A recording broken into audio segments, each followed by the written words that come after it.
Remember how we were all worried about Kiku last week? Well, fuck all that, cause these samurai are all hardcore as fuck. Kaido knows it. Even after calling them weak, he shows nothing but respect for their determination. And apparently Kiku has another sword and is perfectly fine with a single arm. I mean, we all saw that devilish grin.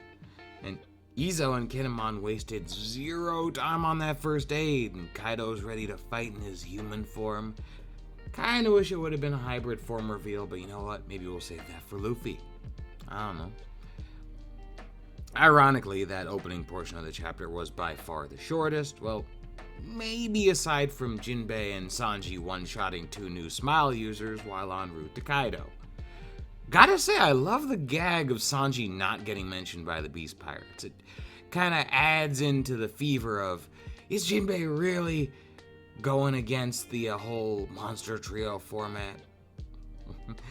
I guess Oda is a little bit more aware of our fan stuff than we believe. Now, we do get more focus on the situation with Queen and the Straw Hats that are stuck with dealing with him. I see that a lot of reviewers last week occasionally would half forget which Straw Hats were in a single panel still in the room with Queen. Some people forgot Robin was there. Some people forgot Chopper was there. Well, this time, all 4 of the Straw Hats present get a good amount of focus that you know that these 4 in particular are still in the room. Frankie was chased out by Hachan, so, we know where he isn't, so these 4 are the ones who are stuck. And they're being assisted by the Old Man Hio and Drake, as those 2 are their main allies present. One of the mafia bosses did get infected and was about to commit seppuku. He was about to cut himself in the stomach. Ritualistic suicide. That thing. You know what it is. And, well, that guy, he's just gonna have to live with being an ice demon for a little bit longer, because Hio is, at least, rightfully having his presumptions that they will be able to cure him. Chopper is there, and that's actually part of what goes into the next thing. Apu's not safe, as he was tossed antibodies by Queen. Now, he was missing last chapter, so some of us might not have even remembered that he was in the room at the first. But he is, and now he's the main focus of the room, as his ass is basically being tossed antibodies, making the whole ordeal into a game of keep away, which is hilarious, and also shows that we do have to deal with Apu.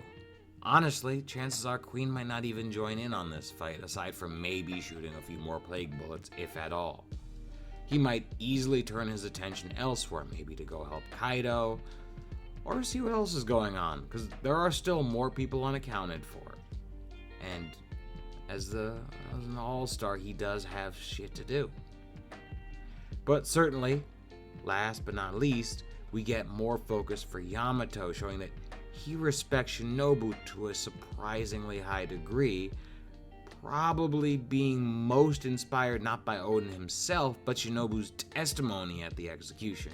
Not that Oden wasn't awe-inspiring, but that testimony really did give an extra oomph to everything that Oden was doing at that point in time.